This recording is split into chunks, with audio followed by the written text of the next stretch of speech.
All right, Ken. Well, it's no secret that this quarter, Full Focus is focusing on wellness and health. Yes. And we've invited a lot of you listening into joining us on this challenge and this journey. But there are 5 things that if you do them, if you enter into these 5 mistakes, you're host. Yeah. On your health goals. Yeah. Let's dig into them because they're really common mistakes. They're extremely common. Most people don't even realize it. We might even be doing some of these. No. No, never. No, you're perfect. Okay. Yes. Got 100%. it. Okay.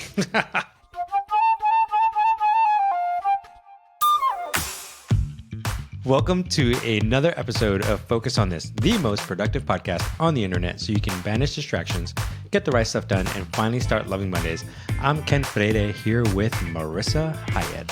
Happy Monday. Hey, happy Monday. How are you? I am doing great. Wow. Yes. Sounds I'm convincing myself. questionable. Well, by this time, I have theoretically detoxed so much sugar.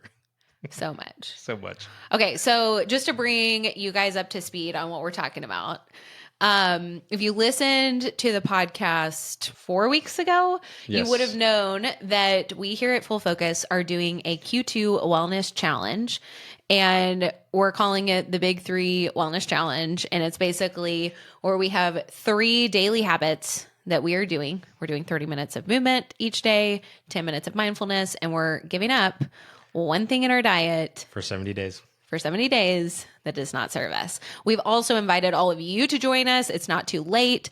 In the Full Focus Planner community, if you want to join us, just, comment, let us know. You can tag me and Kim. We also have a tracker that you can print out and post on your fridge and track your progress throughout these 70 days. We're doing 10 weeks of this.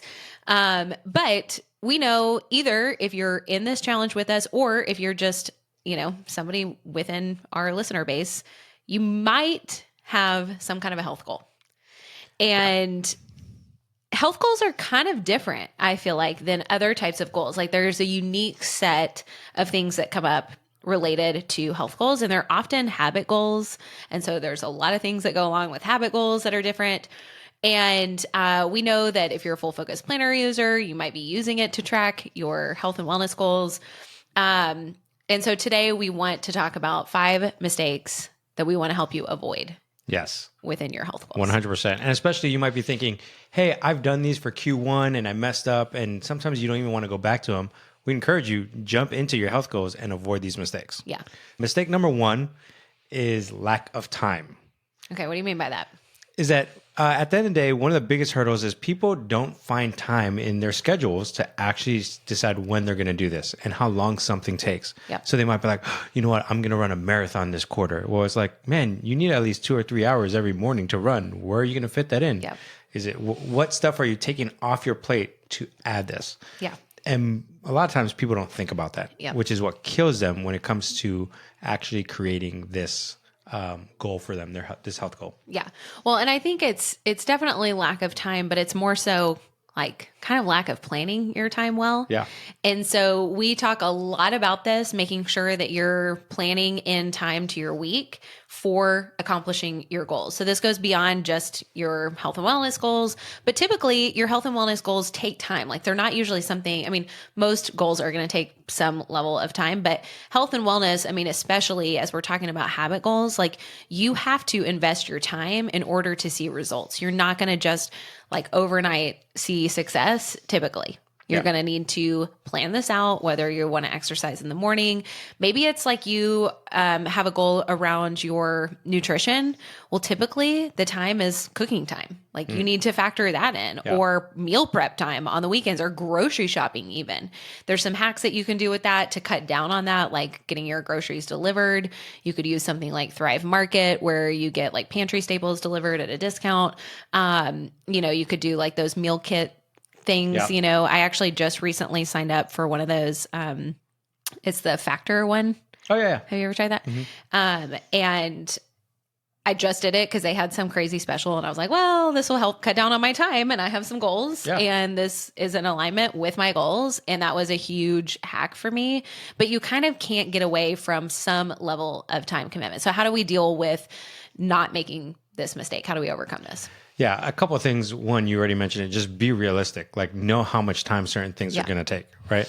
The second thing is use your ideal week. Like look at your schedule and exactly when are you going to do this. Here's a common mistake. Even my wife and I made this past week, right? She wanted to try to go to the gym early in the week. So she's waking up at 4:40 in the morning to get to the gym class at 5. Whoa. I know. No, that's hardcore. That is hardcore. That's a hard pass. That's what that is. Yeah, That's a hard 100%. pass. She's like, you should do it with me. I'm like, no, someone's got to take care of the kids. But my class is at 6. So we're like, oh, you know what? I think we can make it happen. Like we can work that out. Like you just get here and I'll get there a few minutes late. It's like, it has not worked out for me to go to the gym at all by the time she gets home. Yeah. Right. But it's just, we're not being realistic with our time. Right.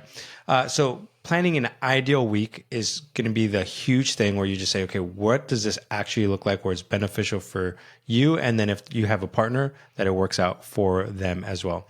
And the other thing that I would say is just make sure you add margin to everything. Because we assume, kind of like the story I was just telling you, we assume everything's going to be locked in, perfect. Like you'll be able to come in and out of the gym, but like something happens, you see someone, you start talking to them, 10 minutes go by. Well, and even like for me, so I work out at home and even for me, so I typically work out in the afternoon. Our work day here at Full Focus is typically roughly 9 to 3. So I love to do an afternoon workout. It helps me kind of like end my work day, usually around 3:30, and kind of like give me a good pick me up before the evening. Like I feel a good sense of energy, especially if I'm going outside to work out.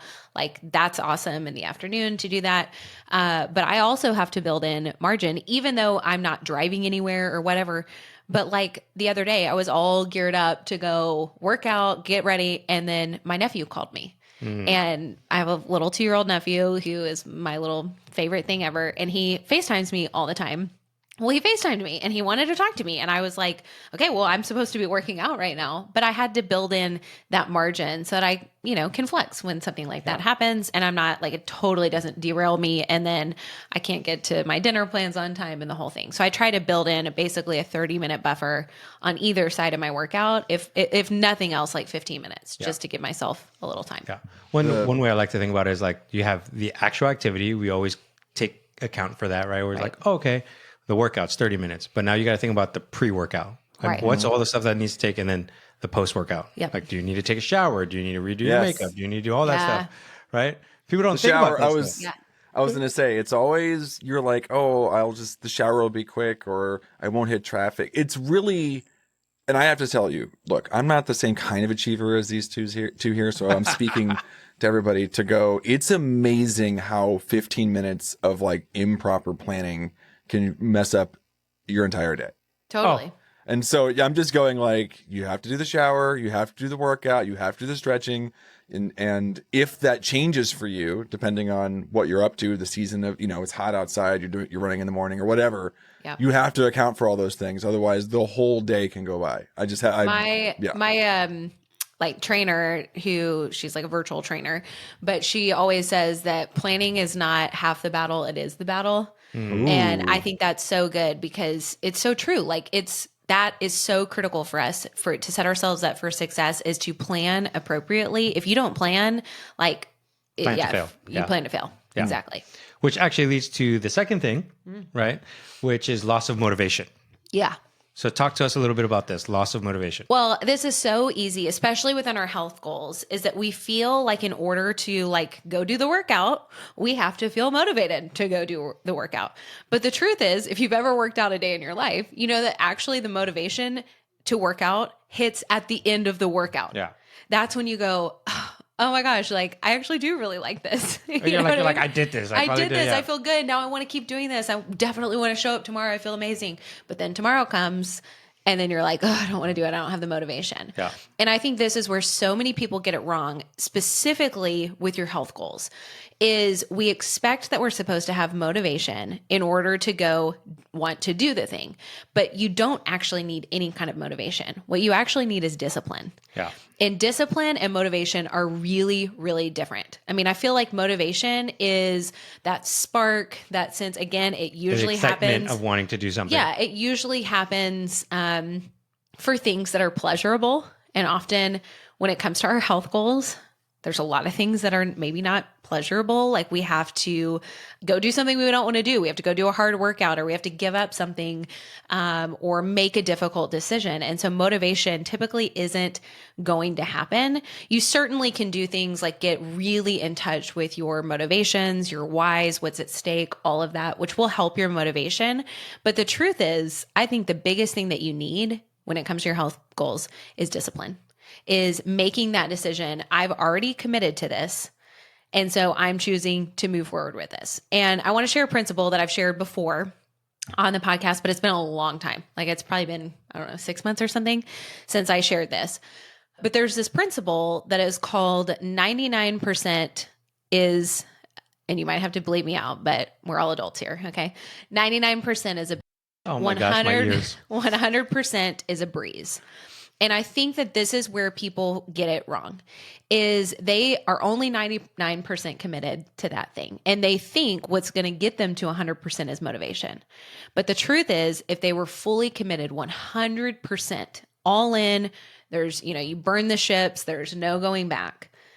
That's when it's easy to show up. That's when it's easy to not grab that other candy from your child. Why you got to look at me?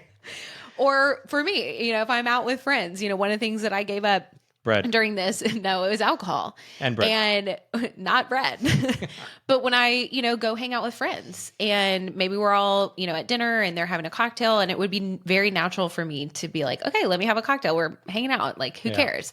But if I am only 99% committed, you better believe I'm going to need motivation and all kinds of things to keep me saying no. But if I'm 100% in and committed to that goal, then it's not hard for me at all. I know, oh no, that's not even an option on the table. I've already taken the option away. So now my brain doesn't have to continually decide over and over and over again, am I in or not?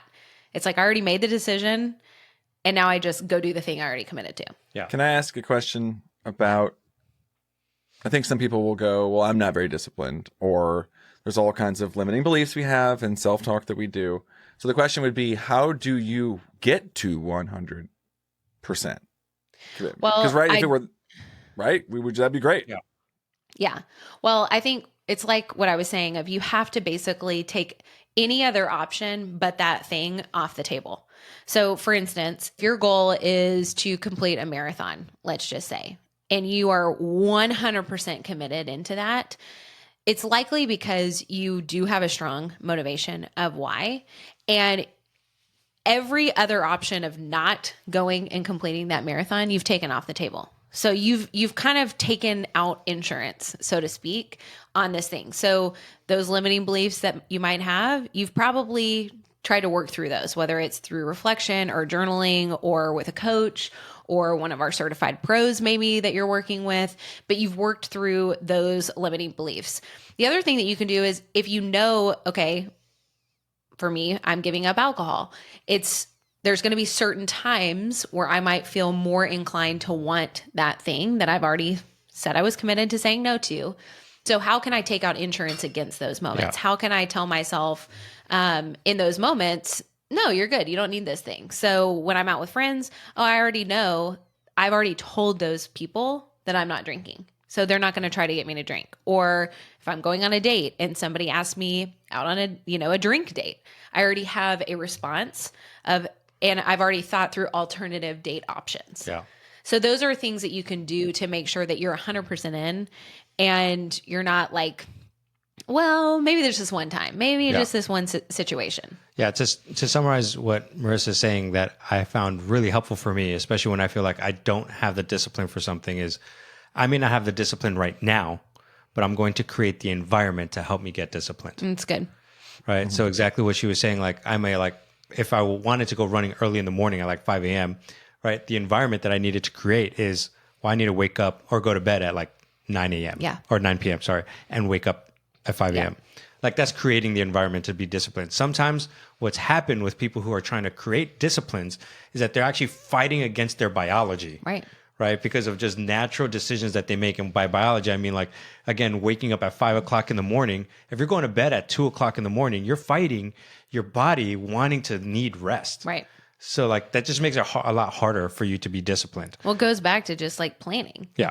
If you set yourself up well for success, you're going to be successful. But when you fail to plan, like you plan to fail. I mean, it is that kind of a recipe. And I think discipline, it is a skill. So that is, it's not something that like immediately you're like, I'm a disciplined person, but you become disciplined by continually showing up. Yeah. And staying committed. So practical tip here, I would just say, if you want to become more disciplined, figure out the environment that you can create right now.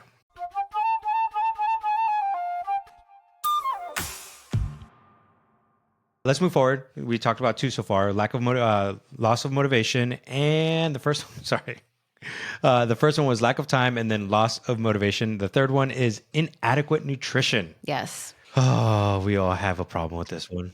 Let me just start. Let me paint a picture for this. Yes. Okay. I'm going to run. Let's say someone says they run a 10K or whatever. And so they're going to ramp up their training. They're going to do whatever, but they're also mindful that they go, I don't want to eat all this food. That's bad for me. I don't want to eat all the sugar. I don't want to eat all the bread, whatever. And so what ends up happening is they might not eat enough to start.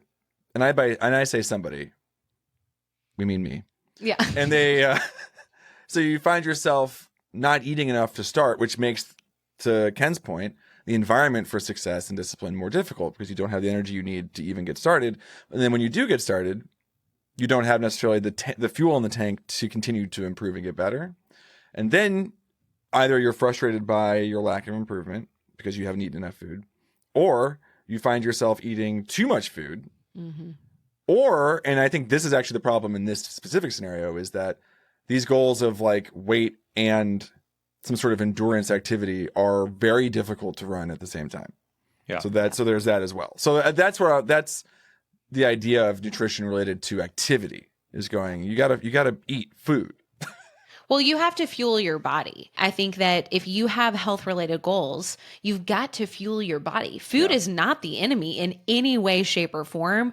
Going on a super restrictive diet is typically not the answer. What we need to do is focus on eating real whole foods that are going to fuel our body with the energy we need to go live the life we want to live. So whether that is you want to go participate in a marathon, well, you're going to have to fuel your body in a totally different way than if you're not running a marathon. Yeah, if you're just doing a walk every day. Yes. Right?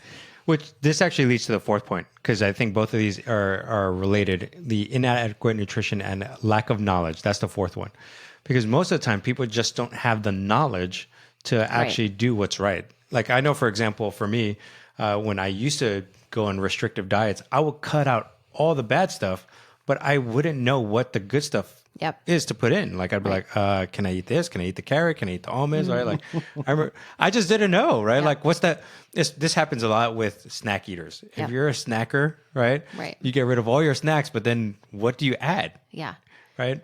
And if you try to Google healthy snacks, they'll be like, oh, Doritos have these like no bake healthy versions. You're like, no. There's so much greenwashing in our food system. It's such a crazy, This is a good thing to think through is if you're struggling with a lack of knowledge, there are so many incredible people out there who like social media would be a great place, honestly, to start to learn to get educated. One thing that you could do as well at the time of this episode coming out, this documentary will have been out. But if you've never seen the original Food Inc. documentary, they're releasing a second one a decade later. And it will have come out in April. So it'll be out by the time that this is airing.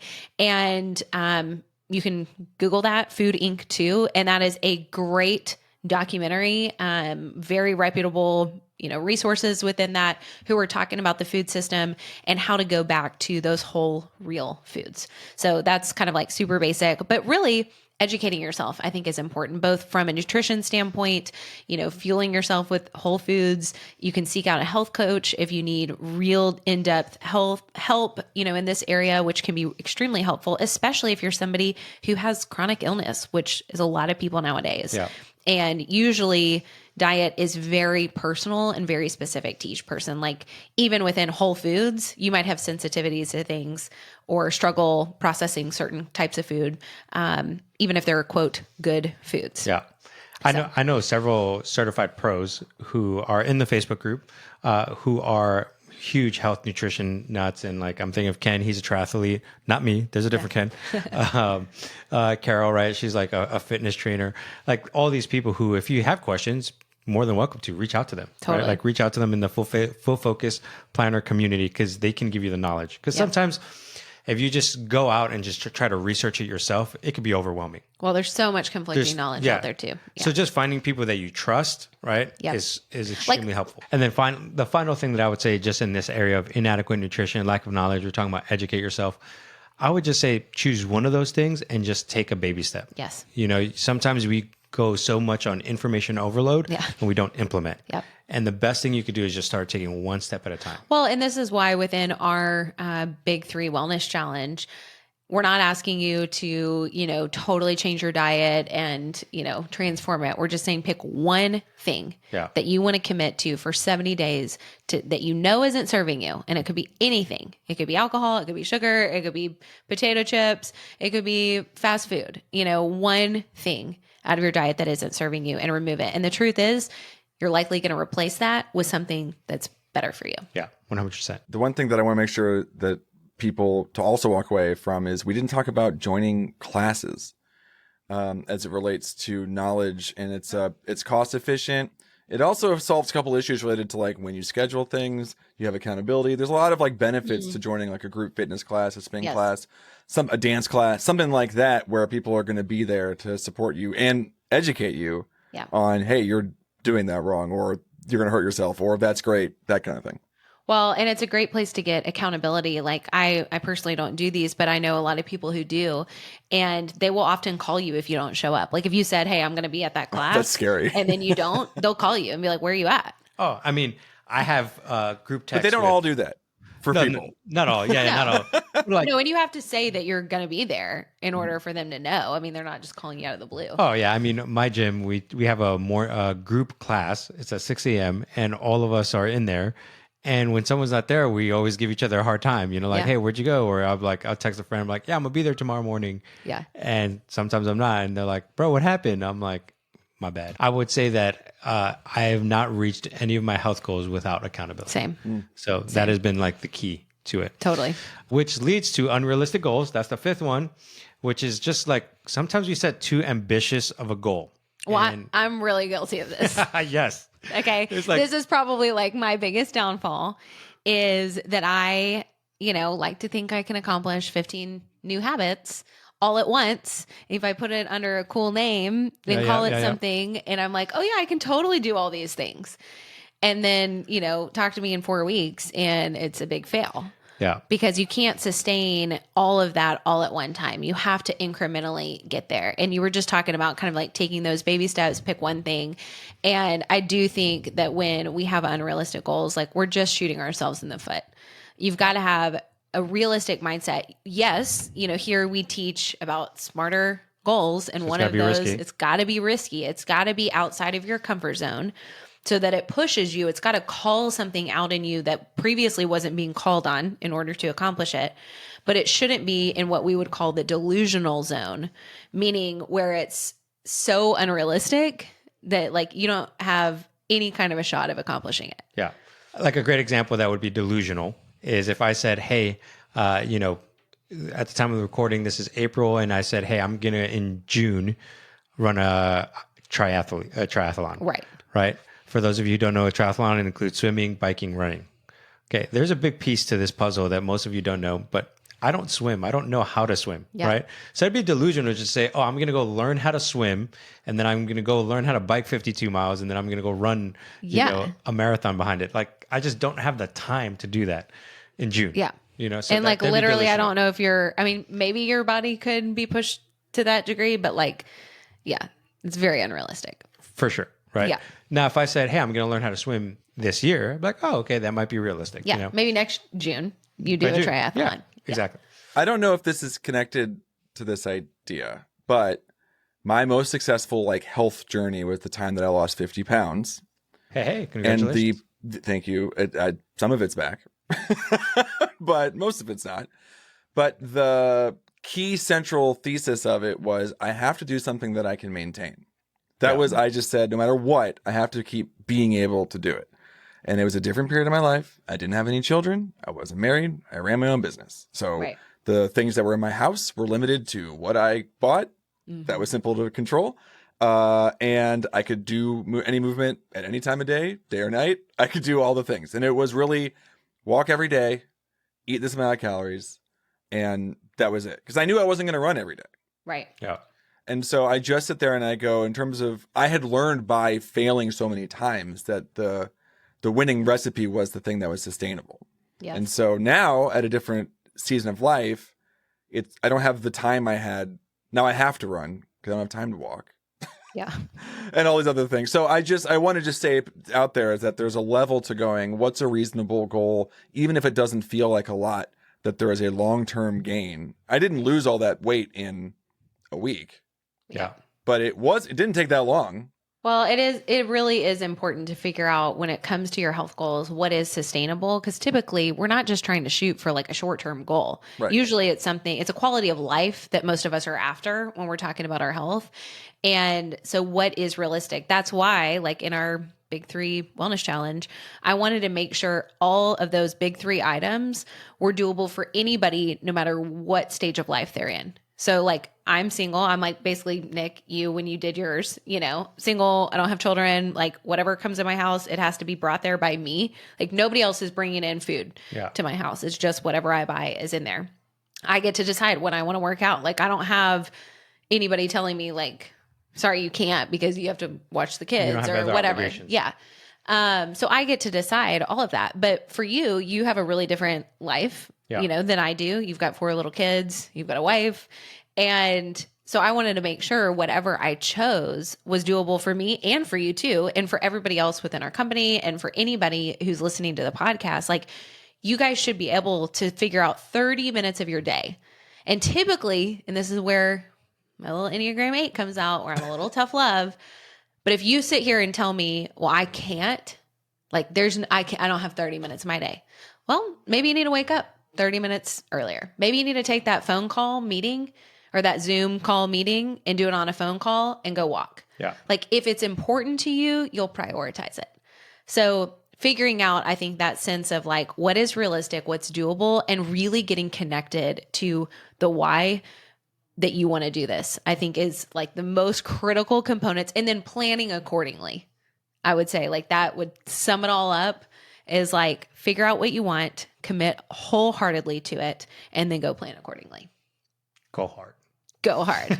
I love it. Or like actually don't though. We do have a bonus one real quick, is that a common mistake is if you do get injuries or health issues that come up. Sometimes you're trying to get a health goal, but like you have to take into account that if you do have an injury or some health issues, that it may prolong your goal. Yep. And that's okay. Yep. Like give yourself grace. I know for me, I hurt my knee about 2 months ago and it hasn't gotten rehabilitated the way I wanted to. So I had all these health goals that I wanted to do and I've just had to like modify them. Yep. And I'm like, okay, that's okay. Like it happens. Keep moving forward. Like what can you adjust and what can you do? What can I do is really important in this season. Yeah. I think that again, my virtual trainer, she always says like, if we're doing a really hard workout set, she's like, okay, if you need to, modify this, go ahead and modify it. And even if the modification is too difficult for you, do something. Like we were doing something in plank the other day and she was like, if you can do nothing else but just hold plank right now, do that. Even if it's on your knees, just hold it. Like we were doing a whole movement kind of a thing in it. But I think that's the key is like, if you have legs that walk, you're able to walk. If you do nothing else but walk, that's enough. Yeah. You know what I mean? Like the key is to do something. It's not to, strive for perfection. Yeah. People sleep on walking, and people would think they move more than they do. And walking is one of the most important things to our longevity. And listen, for people who started working from home, this is so important. Yes. That you need to start walking, because sometimes like we work from 9 to 3. Like sometimes I start at 9 and I'm just like going till 3. Totally. And I don't stop. Right. And then I realize, oh my gosh, I haven't moved at all. Yep. I probably went to a bathroom break, ate lunch real quick, but that's what, 100 steps, right? Like right now, I mean, it's 2:00 in the afternoon and we're at the office when we're recording this. So I have walked a little bit because I walked to my car and all that. But I only have 3,600 steps right now, and it's 2:00 in the afternoon. Yeah. Like that's like actually more. If I was at home, I'd be at like 2,000 or something. Because you're just walking from like your living room to the kitchen to like your office to the bathroom. Right. I have 783 steps today. There you go. And we've been here recording all day. I came straight from my bed, basically to this computer this morning. Yeah. And I move every day. And this is, as a quick side note, if you are interested in the conversation on longevity, how to live a long and really healthy life, which I think is the truth, like what we're all actually after, highly recommend the docuseries on Netflix. Is it the blue? It's about the blue zones, which are basically these, I think it's 5 areas within the world that have the highest concentration of centurions, meaning people over 100 years old that are still living. And they've studied these places and they've identified them into what's called blue zones to figure out what are their lifestyle habits that are contributing to them living so long. And I think it's called Live to 100 is the name of the docuseries on Netflix. And it is so interesting. There's a whole book about it. It's fascinating. But one of the biggest things is regular activity and like low impact. It's like walking, gardening, things like that. Like it's not like these people are out, hitting the gym every day. Most are not. Final thoughts as we wrap up here is that for most of us, when we start to think about, can I hit my health goals? We also have to realize that we need to prioritize it by cutting things out of our lives. Yeah. So when sometimes people may come to you and say, I don't have enough time, it's like, well, how much time are you on social media? How much time are you on certain things? And you just got to cut those things back so you can make this a priority and figure out where you're going to add. Right. So that's my final thought for this episode. These are the 5 mistakes that people make in trying to achieve their health goals. I believe in you. I think you can crush them. I think you can make them. For a word of encouragement, I got a message the other day from a Full Focus Planner user who said that they lost 100 pounds. Wow. By using the Full Focus Planner. It's incredible. Yeah, and they've just tracked it and they've had it for years now, like how they've done it. But it's become a longevity game for them, for this individual. I was so pumped hearing that because I'm like, he's doing it. Yeah. He's making it happen.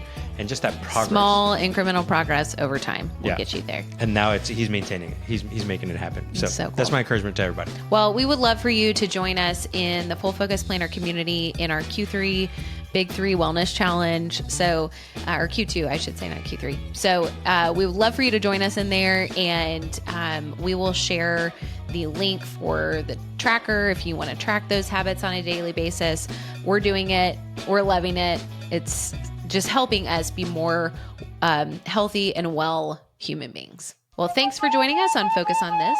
This is the most productive podcast on the internet, so please share it with your friends and be sure to join the Full Focus Planner community on Facebook so you can benefit from the creativity and encouragement of people chasing big goals just like you. And we'll be here next week with another fantastic episode. Until then, stay focused.